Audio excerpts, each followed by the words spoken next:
आपण पाहत आहात ए स्टार न्यूज चॅनल आणि हे आहेत आजच्या ठळक बातम्या. शिवसेनेशी गद्दारी करणाऱ्यावर शिवसैनिकांनी आसूड ओढण्याचे काम करावे. उद्धव ठाकरे. परभणी जिल्ह्यातील सर्व समाजातील जनतेचे शिवसेनेवर मोठी प्रेम आहे. यातूनच हा मतदारसंघ सातत्याने शिवसेनेच्या पाठीशी राहिलेला असताना निवडून आलेले लोकप्रतिनिधी गद्दार होण्याची परंपरा लागली आहे. मात्र आता गद्दारांना काढून टाकण्यासाठी महात्मा फुले यांचा आसूड शिवसैनिकांना चालवावा लागणार आहे, असे आवाहन शिवसेना पक्षप्रमुख उद्धव बाळासाहेब ठाकरे यांनी आज दिनांक 28 जून रविवार रोजी परभणी शहरातील अक्षतामंगल कार्यालयात निष्ठावंतांच्या मेळाव्यात पक्षप्रमुख उद्धव ठाकरे यांनी केली. बंडखोरी केलेल्या 6 खासदारावर कडाडून टीका केली. शिवसेनामुळे 2 पत्राच्या खोलीतून हजारो कोटींचे मालक झालेल्यांना केवळ स्वार्थ जडला आहे. मात्र परभणी जिल्ह्यातील जनता त्यांना धडा शिकविल्याशिवाय राहणार नाही, असा विश्वास व्यक्त करताना खासदार संजय जाधव यांच्याकडे निर्देश केला. देशात भाजपने सुरू केलेल्या फोडाफोडीच्या राजकारणावर त्यांनी कडाडून टीका केली. अंतर्गत गटबाजी ही शिवसेनेत नसून भाजपमध्येच मोठ्या प्रमाणावर सुरू असल्याचे नमूद करताना मुख्यमंत्री देवेंद्र फडणवीस हे भविष्यात पंतप्रधान पदाचे दावेदार होऊ नयेत यासाठी त्यांची पंख छाटण्याची प्रक्रिया सुरू असल्याचेही पक्षप्रमुख उद्धव ठाकरे म्हणाले. या देशात घटनेतील तरतुदींना मोठे महत्त्व असून 6 खासदारांनी केलेला गट हा घटनात्मकदृष्ट्या योग्य ठरू शकत नाही. त्यामुळे घटनेच्या आधारे लोकसभेच्या अध्यक्षांनी या 6ही खासदारांना बाद ठरवण्याची प्रक्रिया करावी, अन्यथा या देशात कायदा पाळला जात नाही असेच म्हणावे लागेल, असेही पक्षप्रमुख उद्धव ठाकरे म्हणाले. या 6 खासदारांनी बाळासाहेब यांच्या विचारांशी घात केला आहे. मागील लोकसभा निवडणुकीत आपल्याला खासदार संजय जाधव व आमदार डॉक्टर राहुल पाटील यांच्यावर मोठा विश्वास होता. मात्र वाघ समजणारा बंडू जाधव हा केवळ वाघाचे कातड पांघरून असल्याने तो पडून गेला, असाही टोला पक्षप्रमुख उद्धव ठाकरे यांनी लावला. यावेळी व्यासपीठावर शिवसेना युवा नेते आदित्य ठाकरे, माजी खासदार चंद्रकांत खैरे, खासदार अरविंद सावंत, अनिल देसाई, विनायक राऊत, अंबादास दानवे, आमदार डॉक्टर राहुल पाटील, परभणी महानगरपालिकेचे महापौर सय्यद इक्बाल, डॉक्टर विवेक नावंदर, कल्याण रिंगे, माजी आमदार मीरा रिंगे यांच्यासह शिवसेनेचे पदाधिकारी कार्यकर्ता मोठ्या संख्येने उपस्थित होते. काळ्या बाजारात विक्रीसाठी जाणारा 8,40,000चा रेशन धान्य जप्त. परभणी जिल्ह्यात रेशनचा गहू व तांदूळ अवैधरित्या काळ्या बाजारात विक्रीसाठी वाहतूक करणाऱ्या वाहनावर स्थानिक गुन्हे शाखेच्या पथकाने आज दिनांक 28 जून रविवार रोजी धडक कारवाई करत बोलेरो पिकअपसह सुमारे 8,40,600 रुपयांचा मुद्देमाल जप्त केला. या प्रकरणी चालकाला ताब्यात घेऊन पुढील कायदेशीर कारवाईसाठी दैठणा पोलीस ठाण्यात हजर करण्यात आले आहे. स्थानिक गुन्हे शाखेच्या पथकाला परभणी येथून गंगाखेडकडे MH22 AN 6332 क्रमांकाच्या पांढऱ्या रंगाच्या बोलेरो पिकअपमधून रेशनचा गहू व तांदूळ विनापरवाना काळ्या बाजारात चढ्या दराने विक्रीसाठी नेला जात असल्याची खात्रीशीर माहिती मिळाली होती. या माहितीच्या आधारे पथकाने परभणी गंगाखेड मार्गावरील शिंगणापूर फाटा येथील कालव्याजवळ सापळा रचून संबंधित वाहन अडविले. तपासी दरम्यान वाहनात रेशनचे 48 कट्टे व गहू व 24 कट्टे तांदूळ आढळून आले. वाहन चालक विनायक लक्ष्मण चाफडे, राहणार महातपुरी, तालुका गंगाखेड, जिल्हा परभणी यांच्याकडे रेशनचा माल वाहतूक व विक्री करण्याचा वैध परवाना मागितला असता तो सादर करता आला नाही. त्यामुळे पोलिसांनी पंचनामा करून वाहनासह गहू व तांदूळ असा एकूण 8,40,000 रुपयांचा मुद्देमाल जप्त केला. आरोपी व जप्त मुद्देमाल पुढील कायदेशीर कारवाईसाठी दैठणा पोलीस ठाण्यात हजर करण्यात आला असून संबंधित कायद्यान्वये गुन्हा दाखल करण्यात आला आहे. सदर कारवाई जिल्हा पोलीस अधीक्षक पंकज कुमावत यांच्या आदेशानुसार सहाय्यक पोलीस निरीक्षक अशोक जायभाई यांच्या नेतृत्वाखाली पोलीस अंमलदार माणिक वाघ, सिद्धेश्वर चाटे, नामदेव डुबे, शरद सावंत, राम पौड, बाडू सपकाळ यांनी केली।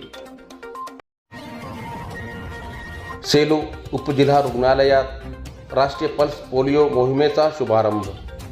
सेलू उपजिल्हा रुग्णालयात आज दिनांक 28 जून रविवार रोजी सकाळी पल्स पोलिओ लसीकरणाचा शुभारंभ सेलू नगरपालिकेचे नगराध्यक्ष मिलिंद सावंत, सेलू डॉक्टर्स असोसिएशनचे अध्यक्ष डॉक्टर ऋतुराज साडेगावकर, सेलू उपजिल्हा रुग्णालयाचे वैद्यकीय अधीक्षक डॉक्टर संजय हरबडे तसेच पत्रकारांच्या उपस्थितीत संपन्न झाला।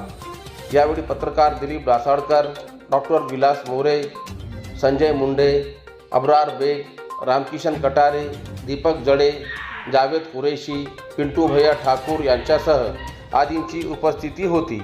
लसीकरण मोहिमेसाठी सेलू शहरात तब्बल 29 ठिकाणी 0 ते 5 वर्ष वयाच्या बालकांना शासनातर्फे मोफत लसीकरण करण्यात येत आहे।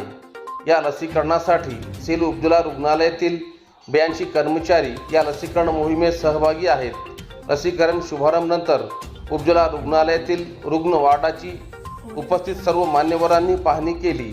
सेलू उपजिल्हा रुग्णालयाची व्यवस्था खाजगी रुग्णालयापेक्षा अधिक स्वच्छ असल्याने सर्व मान्यवरांनी सेलू उपजिल्हा रुग्णालयाचे वैद्यकीय अधीक्षक डॉक्टर संजय हरबडे यांचे कौतुक केले। सेलू शहरातील एकही बालक पोलिओ लसीकरण मोहिमेपासून वंचित राहणार नाही याची सर्वांनी दक्षता घ्यावी असे आवाहन सेलू उपजिल्हा रुग्णालयाचे वैद्यकीय अधीक्षक डॉक्टर संजय हरबडे यांनी सेलू उपजिल्हा रुग्णालय विभागातील सर्व अधिकारी व कर्मचाऱ्यांना केले। कौसडी गावात विजेचा धक्का लागून बैल दगावला। जिंतूर तालुक्यातील कौसडी येथे आज दिनांक 28 जून रविवार रोजी दुपारी सुमारे 3 वाजेच्या सुमारास विद्युत शॉक लागून एका बैलाचा मृत्यू झाल्याची दुर्दैवी घटना घडली।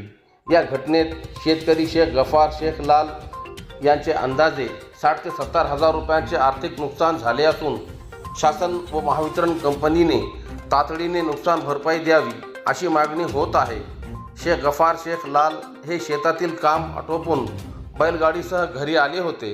घरासमोरील विद्युत खांबाच्या परिसरात पावसाचे पाणी साचले होते। बैलगाडी सोडल्यानंतर बैल त्या पाण्याकडे गेला। त्यावेळी संबंधित विद्युत खांबात विद्युत प्रवाह उतरल्याने बैलाला जोरदार शॉक बसला आणि त्याचा जागीच मृत्यू झाला। दरम्यान बैलाला परत वाढविण्यासाठी गेलेल्या शेख गफार यांनाही किरकोळ विद्युत शॉक बसला। ही बाब लक्षात येताच उपस्थित ग्रामस्थांनी तत्काळ महावितरणला संपर्क साधून विद्युत पुरवठा खंडित करण्याची मागणी केली। त्यानंतर वीज पुरवठा बंद करण्यात आला। घटनेची माहिती मिळताच महावितरणचे अभियंता रोकडे यांच्या मार्गदर्शनाखाली कर्मचारी ज्ञानेश्वर बारावकर व सुरोश बारकोड यांनी घटनास्थळी भेट देऊन पंचनामा केला। पुढील कायदेशीर प्रक्रियेसाठी शेख गफार यांनी बोरी पोलीस ठाण्यात घटनेची नोंद देण्याची माहिती दिली। या घटनेमुळे शेतकऱ्यावर मोठे आर्थिक संकट ओढवले असून महावितरण कंपनीने तसेच शासनाने तातडीने नुकसान भरपाई देऊन शेतकऱ्याला दिलासा द्यावा अशी मागणी परिसरातून होत आहे। पत्रकारांना धमक्या देणाऱ्या खासदार संजय दीना पाटील यांच्याविरुद्ध गुन्हा दाखल करण्याची मागणी। पत्रकारांना शिवगाळ करणाऱ्या व जीवे मारण्याची धमकी दिल्याप्रकरणी शिवसेना शिंदे गटाचे खासदार संजय दीना पाटील यांच्याविरुद्ध पत्रकार संरक्षण अंतर्गत तात्काळ कारवाई करीत गुन्हा दाखल करण्यात यावा अशी मागणीचे निवेदन सेलू पोलीस ठाण्याचे पोलीस निरीक्षक अरुण नागरे यांना देण्यात आले। निवेदनात नमूद करण्यात आले आहे की पत्रकारावर दिवसादिवस हल्ले होत आहेत। आता तर लोकप्रतिनिधीही पत्रकारांना जीवे मारण्याची धमकी देत आहे। ही लोकशाहीच्या दृष्टीने अत्यंत गंभीर बाब आहे। शिवसेना शिंदे गटाचे खासदार संजय दीना पाटील यांनी मुंबई येथे पत्रकाराशी बोलताना त्यांना शिवगाळ भाषेचा वापर करून जीव मारण्याची धमकी दिली। हा प्रकार लोकशाहीला काळिमा फासणारी घटना आहे। लोकशाहीच्या चौथ्या स्तंभावर जर लोकप्रतिनिधी अशा प्रकारे वागत असतील तर ही निंदनीय बाब आहे।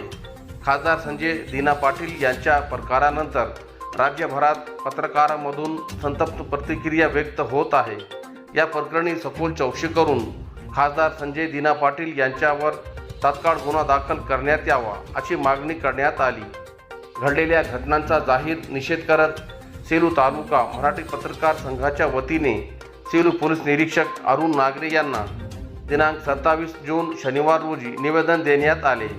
दिलेल्या निवेदनावर पत्रकार संघाचे परभणी जिल्हा सरचिटणीस मोहम्मद इलियासभाई नवाब, सेलू तालुका अध्यक्ष लक्ष्मण बागल पाटील, सचिव शेख मोहसिन अहमद, ज्येष्ठ पत्रकार कांचन कोरडे, पूनमचंद खोना, अबरार बेग, निसार खान पठाण, संजय मुंडे, जावेद कुरेशी, असगर पठाण, अल्ताफ खान, गणेश सवने, सतीश आकात, दीपक जडे, नीरज लोया यांच्यासह आदिल पत्रकार बहादुरांच्या स्वाक्षऱ्या आहे. खासदार दीना पाटील यांनी पत्रकाराबद्दल अपशब्द वापरले तसेच पत्रकारांना धमक्या दिल्या. या प्रकरणी सेलू तालुका मराठी पत्रकार संघाच्या वतीने खासदारांचा तीव्र शब्दात निषेध करण्यात येऊन तात्काळ खासदारावर गुन्हा दाखल करण्यात यावा या मागणीसाठी आज सर्व पत्रकार बांधवांच्या वतीने सेलू पोलीस स्टेशन येथे निवेदन देण्यात आले. तसेच अशा मुजोर व हरामखोर खासदारावर शासनाने आणि राज्य सरकारने तात्काळ कारवाई करावी अशी मागणी या निवेदनात करण्यात आली आहे. रोहिला कसर सिमेंट रस्त्याचे पालकमंत्री मेघनादिदी बोर्डीकर यांच्या हस्ते उद्घाटन. ग्राम सडक योजना टप्पा 2 TWT अंतर्गत रोहिला पिंपरी ते कसर या सिमेंट रस्ता विकास कामाचे उद्घाटन परभणी जिल्ह्याच्या पालकमंत्री मेघनादिदी बोर्डीकर यांच्या हस्ते आज दिनांक 28 जून रविवार रोजी करण्यात आले. या रस्त्याचे महत्त्व अधोरेखित करताना पालकमंत्री मेघनादिदी बोर्डीकर यांनी सांगितले की या कामामुळे परिसरातील नागरिकांना सुरक्षित, सुलभ आणि दर्जेदार दळणवळणाची सुविधा उपलब्ध होईल. तसेच विद्यार्थी, शेतकरी, रुग्ण आणि व्यापाऱ्यांना मोठा दिलासा मिळणार असून शिक्षण, आरोग्य, शेती व व्यापार क्षेत्राला चालना मिळेल. मजबूत आणि दर्जेदार पायाभूत सुविधा उभारण्यावर शासनाचा भर असून या रस्त्यामुळे स्थानिक विकासाला नवी गती मिळेल. गावांच्या सर्वांगीण प्रगतीसह ग्रामीण भागातील संपर्क व्यवस्था अधिक सक्षम होईल असा विश्वास यावेळी पालकमंत्री मेघनादिदी बोर्डीकर यांनी व्यक्त केला.